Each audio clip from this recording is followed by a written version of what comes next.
National VIPs, President and Commander-in-Chief, Armed Forces of the Philippines, His Excellency Rodrigo Roa Duterte, Secretary of National Defense, Honorable Delfin Negrillo Lorenzana. Military VIPs, Chief of Staff, Armed Forces of the Philippines, General Andres C. Centino, Armed Forces of the Philippines. Commanding General, Philippine Army, General Romeo S. Bronner Jr., Armed Forces of the Philippines. Commander Army Reserve Command, Major General Fernando V. Filipe, Philippine Army. Group Commander, 19th Regional Community Defense Group. Colonel Patricio S. Tomales, Infantry, General Staff Corps, Philippine Army. Commission Officer 902nd, Zamboanga del Norte, Community Defense Center, Major Eladio V. Lumantas, Civil Engineering, Philippine Army. President JRMSU System, Dr. Lailinda R. Lapot. National Service Training Program Director, Dr. Ricol G. Daimiel.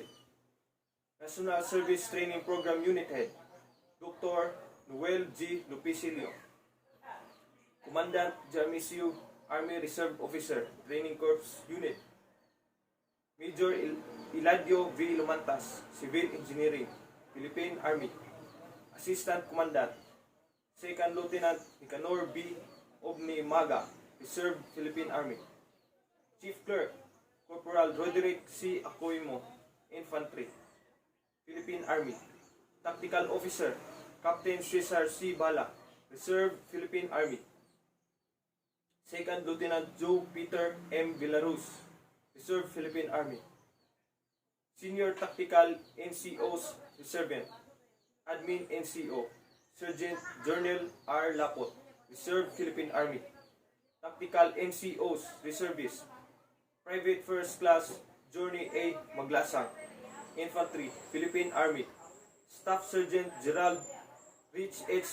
Soto, Reserve Philippine Army. Staff Sergeant Michael Ray Ilvin S. Buriros, Reserve Philippine Army. Sergeant Nancy E. Aranwes, Reserve Philippine Army. Sergeant Maynard O. Comisilia, Reserve Philippine Army. Private Rodel G. Patagan, Reserve Philippine Army. Private Richie A. De La Rosa, Reserve Philippine Army. Private Charlene E. Tagapan, Reserve Philippine Army. Graduating Military Assistant GMA, Private Adams N. Sumalpong, Reserve Philippine Army. Private Nilo B. Lagradila, Reserve Philippine Army. Private Jefferson Paglinawan, Reserve Philippine Army. Private Rico Jack G. Tumataw, Reserve Philippine Army. Private Glenn Mar G. Olinan, Reserve Philippine Army. Private Sahara May M. Halin, Reserve Philippine Army. Private Gisrel M. Pasculado, Reserve Philippine Army. Private Vincent Jubilee G. Cadano, Reserve Philippine Army. Private Ray R. Dayao, Reserve Philippine Army. Private John Ray P. Baladares, Reserve Philippine Army. Private Joven Ray E. Sakal, Reserve Philippine Army. Private John Fritz C. Cuenca, Reserve Philippine Army. Private John Paul P. Yurong, Reserve Philippine Army. Private Michael B. Andicoy, Reserve Philippine Army. Private Vance Alistair L. Pagsian, Reserve Philippine Army. Private Mark Gel S. Lagamon, Reserve Philippine Army. Private Glycel Faith D. Carino, Reserve Philippine Army. Private Glycel Faith D. Carino, Reserve Philippine Army. Private Glyza Claire C. Canoog, Reserve Philippine Army. Private Jezaline Ilopre, Reserve Philippine Army. Private Maybel B. Singkay, Reserve Philippine Army. Brigade Corps Commander, Cadet Colonel J.P. Monte de Ramos, ROTC First Class. Executive Officer, Disciplinary Officer, Cadet Lieutenant Colonel Roderick L. Cadorna, First Class Officer. Brigade S1, Adjutant Officer, Cadet Lieutenant Colonel Bless T. Manlupig, ROTC First Class. Brigade S2, Intelligence Officer, Cadet Lieutenant Colonel Ronel V. Bailon, ROTC First Class. Brigada S3, Operation Officer, Cadet Lieutenant Colonel Ramel P. Samson, ROTC First Class. Brigade S4, Logistic Officer, Cadet Lieutenant Colonel Sheila May P. Azores, ROTC First Class. Brigade S7, Liaison Officer, Cadet Lieutenant Colonel Jamaica S. Lagodas, ROTC First Class. 1st Battalion Commander, Cadet Lieutenant Colonel Jumari T. Usabel, ROTC First Class. 2nd Battalion Commander, Cadet Lieutenant Colonel Jefford C. Ferrigura, ROTC First Class. 1st Battalion Executive Officer, Disciplinary, Cadet Major John Mark T.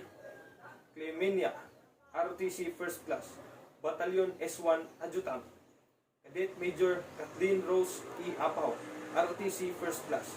Battalion S2 Intelligence, Cadet Major Jericho P. Usabel, ROTC First Class. Battalion S3 Operation, Cadet Major Jason A. Hamarol, ROTC First Class. Battalion S4 Logistic, Cadet Major Maria Alona Jane B. Alfon, ROTC First Class. Battalion S7 Liaison, Cadet Major Chinley R. Silva, ROTC First Class. 2nd Battalion Executive Officer, Disciplinary, Cadet Major Brian P. Banuelos, ROTC First Class. Battalion S1 Adjutant, Cadet Major Rogelin B. Magnawong, ROTC First Class. Battalion S2 Intelligence, Cadet Major Hazel D. Zozobrado, ROTC First Class. Battalion S3 Operation, Cadet Major Braymark O. Lakay, ROTC First Class. Battalion S4 Logistic, Cadet Major Mary Joy C. Maghinay, ROTC First Class. Battalion S7 Liaison, Cadet Major Ruela Bernadette B. Quinlog, ROTC First Class. Cadet Major Mary Chris A. Lidama, ROTC First Class. Cadet Major Aaron G. Kalasang, ROTC First Class. Cadet Major Stephen J. F. Tacliad, ROTC First Class. Cadet Major Juvenal P. Catilo, ROTC First Class. Cadet Major Christian G. Sardin, ROTC First Class. Cadet Major Arian Faye N. Palangan, ROTC First Class. Cadet Major B.B. Janela G. Cañete, ROTC First Class. Cadet Major Gino A. Carbonilla, ROTC First Class. Cadet Major Kent O. Dampayla, ROTC First Class. Cadet Major Remart S. Anyo, ROTC First Class. Cadet Major Brittany D. Agwet, ROTC First Class. Cadet Major Rickman V. Cabanag, ROTC First Class. Cadet Major Marjen L. Proceso, ROTC First Class. Cadet Captain Lester V. D. Ikaw, ROTC Second Class. Cadet Captain Richard S. Zamoras, ROTC Second Class. Cadet Captain Joseph B. Meral, ROTC Second Class. Cadet Captain Erwin T. Palomares, ROTC Second Class. Cadet Captain Aurelio L. Flores Jr., ROTC Second Class. Cadet Captain Kent Roll F. Maganoy, ROTC Second Class. Cadet Captain Rowan Vincent A. Sumandurat, ROTC Second Class. Cadet Captain Jefferson N. Makiling, ROTC Second Class. Cadet Captain Blaise Jason H. Ting, ROTC Second Class. Cadet Captain May Angel S. Cunato, ROTC Second Class. Cadet Captain Raymar B. Bimos, ROTC Second Class. Cadet Captain June Kenneth B. Desierdo, ROTC Second Class. Cadet Captain Jonathan D. Bumah, ROTC Second Class. Cadet Captain Kevin M. Dilicano, ROTC Second Class. Cadet Captain Lance Kyle S. Abapo, ROTC Second Class, Cadet Captain Noville Jane T. Magwinsay, ROTC Second Class. Military Professionalism. Men who adopt the profession of arms submit their own free will to the law of perpetual constraints of their own accord. They reject the right to live where they choose, to say what they think, to dress as they like. From the moment they become soldiers, it needs but an order to settle them in this place, to move them to that, separate them from their families, and dislocate their normal lives. In the world of command, they must rise, march, run, endure bad weather, and go out without sleep or food, be isolated in some distant post, work until they drop. They have keys to be the master of their own fate. They drop on their tracks, their ashes shall be scattered in four winds, and that is all part and parcel of their job. Pledge of loyalty. If you work for a man, in heaven's name, work for him. Speak well of him and stand by the institution that he represents. Remember, and once of loyalty is worth a pound of cleverness. If you must growl, condemn, and internally find fault, why not resign your position? And when you are outside, then to your heart's contents. But as long as you are part of this institution, do not condemn it. If you do, the first high wind that comes along will blow you away, and probably you'll never know why.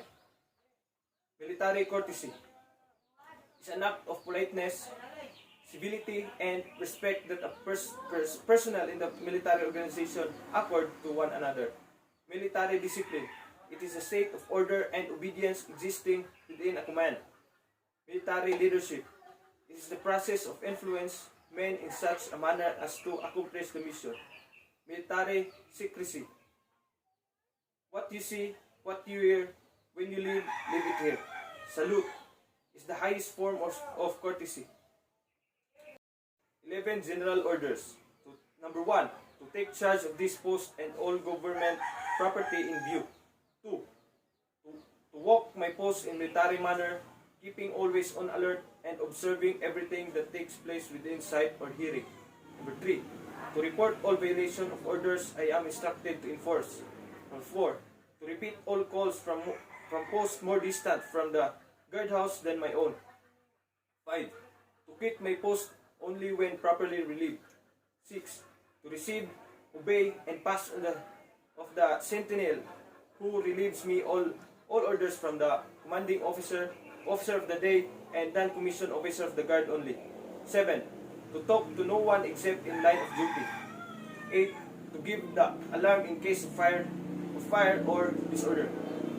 9, to call the commander of the guard in any case not covered by instruction. 10, to salute all officers, colors, and standard not case.